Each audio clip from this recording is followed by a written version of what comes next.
Hi, my name's Sydney, and I'm going to be doing my chapter 1 reflection. So, some of the things I learned was like children's literature is, I would have thought it would be like 0 to 18. I knew like young adult was like a section, but I would have grouped it in with children's lit, but it's really like 0 to 15. Um, and and I've always thought about, like books, I knew that they made people more accepting of other people and more worldly, or, because they can put themselves in the place of another. But I like the way the book wrote it, that it's like the number one reason why we want kids to read is to increase their awareness.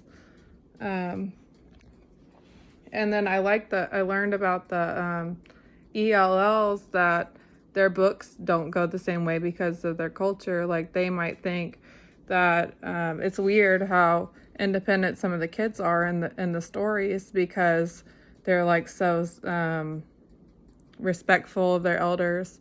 It's just different. And also, what was it?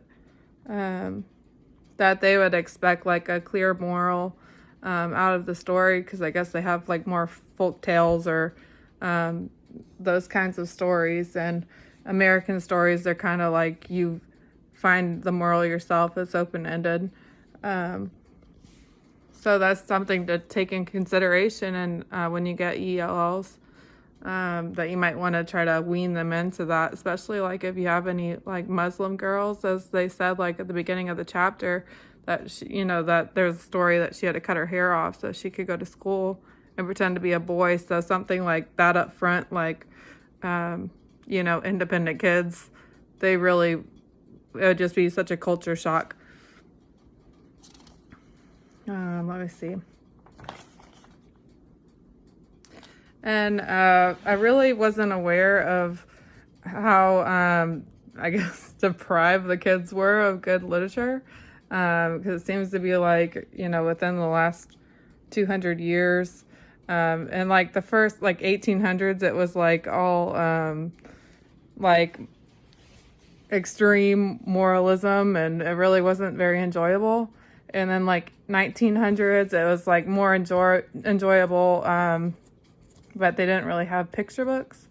And then in like 1920 to, I guess really until now, like all the books are about white kids.